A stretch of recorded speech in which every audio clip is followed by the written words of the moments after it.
Hey everybody, I'm with Andrea Rose here. My name's Steele, and she's told me some different aspects about plant-based foods. It's actually a big story about all kinds of plant-based food stuff that I've been learning about. And one aspect of plant-based foods that we're going to talk about relates to what you see in this picture. What do we see in this picture, Andrea? This is imperfect, perfect produce. It looks imperfect from when you first look at it, and you might see it in the store and say, ooh, that's not what I want, and scan over it, but it's actually perfect produce.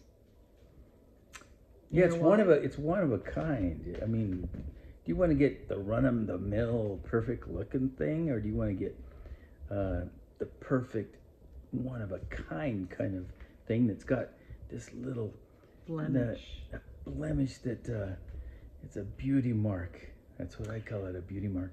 Yes. So I just cut out the blemish and store it like that, and it will last a couple more days. I actually seek out less than perfect produce because otherwise the store throws it away. And I don't know if you know, 30 to 40% of food gets wasted in the United States. 30 to 40%. 30 to 40%. You know what happens to it? What happens to some of it? Some of that produce ends up in the landfills, and then it helps contribute to methane gas. Oh.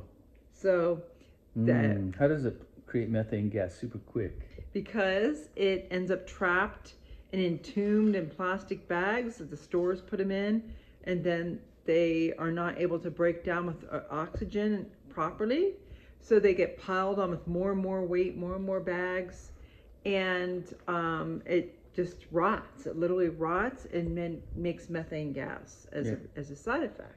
Yeah, that's because I kind of set her up because I know about methane monsters, what I call them, and the not composting properly, but I hadn't thought about how so much of it is from the food, It's in food the landfill. Waste. But so a plant-based food, it helps keep the planet cooler, keeps the farmers from having to use more land.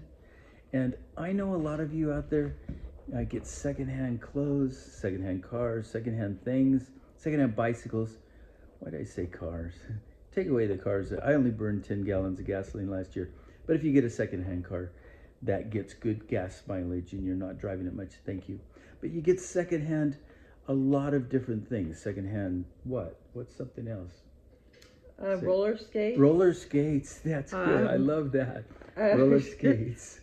Secondhand jackets or secondhand anything really. And a lot of you guys are, like secondhand things that need fixed up. And I want to thank you for going the distance to fix some clothes or fix some bike or fix some skates or fix some shirts or fix some hats, whatever things that you fix up a little house that they might have scraped and something like that. But anyway, plant-based food, because it's cool food, because it helps cool the planet by not making methane, is cool. And how would we be able to accomplish that if how can you do that you can't just do it in the store, can you? Sure you can. It's when you go shopping, a lot of people overlook this produce, and then the produce department sift through it maybe daily, and they pick out the stuff that is bruised or dented.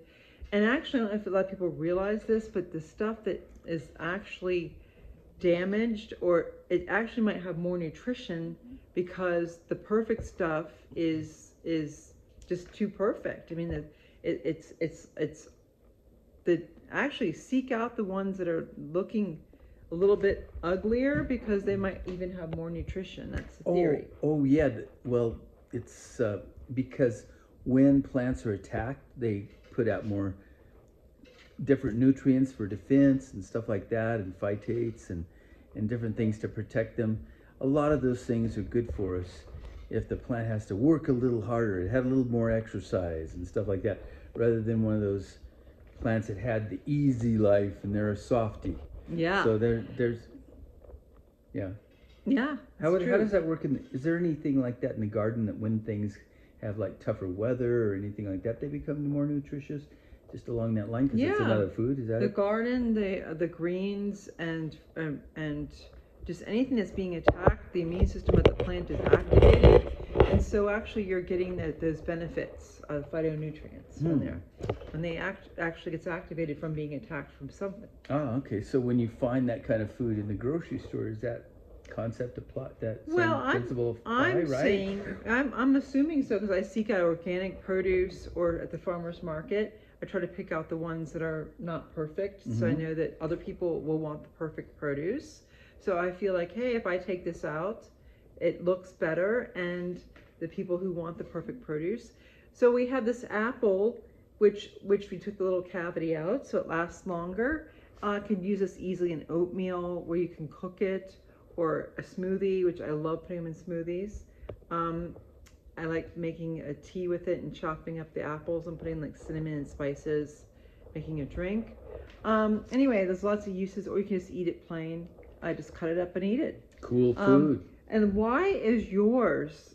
Mine's obviously why this was overlooked and treated like a secondhand apple. But what's wrong with this orange? I mean, this was something that's picked over just because it has a little dent that could be, considered maybe a little softer. A bruise, really. This onion blemish here in the skin, big deal. Big deal.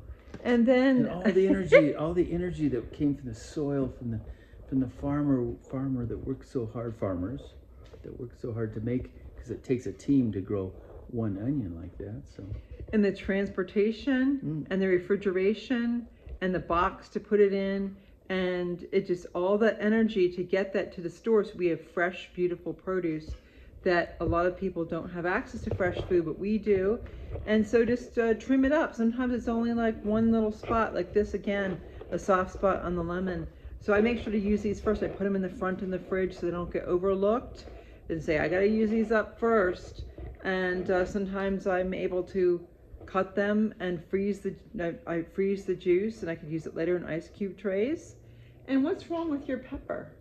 I don't see what's wrong with that other than a couple dark spots. Well, there's two perfect things right there. Me and the pepper. And if you're going to reject the pepper, might as well reject me. No, I don't know where I get. Anyway, I'm glad that people don't reject me like they reject peppers with little blemishes, beauty marks. Right.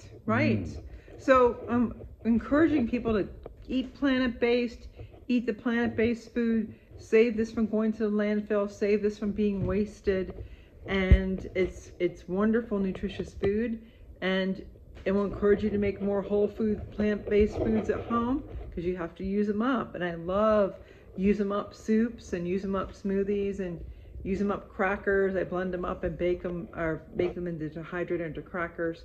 Lots of things to use this stuff up that needs to be used quickly. Lots of ideas. Wow, it's like a song, Cool food. Hey, we haven't rehearsed this, but sing along.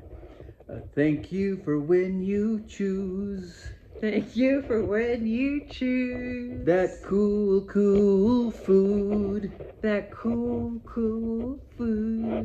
Planet-based food that you find in the grocery store.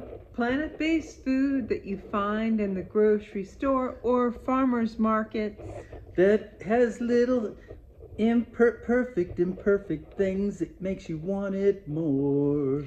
That has little imperfect perfect things that make you want it more. So thanks for when you do. So thanks for when you do. Choose food to keep the planet cool. Choose food to keep the planet cool. So it doesn't go into the methane pool. So it doesn't go into the methane pool. When you do that, you totally rule. When you do that, you totally rule. Hey, thanks a lot. Thank you. Happy eating. Happy eating. Hey, you have a website, right? Website? Planetbasedlife.org. Check it out. All right. Yes. Planet-based life. Planet-based Planet-based-life.org. Planet-based-life.org. Planet-based food information at planet-based. Planet-based food info at planet-based-life.org. Hey, cool. See you. We're building a community too. So we have a meetup. So if you're on Meetup, check out Planet-Based Life. So fun, you won't want to take a vacation from. It's a group that we're starting, so anyone can do that virtually. So please join that meetup. If you're on Meetup, look for us. We'd love to have you join the fun, join the party, and get some great tips, share some ideas, make community, and we'd love to see you there. Thanks for choosing cool food. Thank you. Cheers. Bye.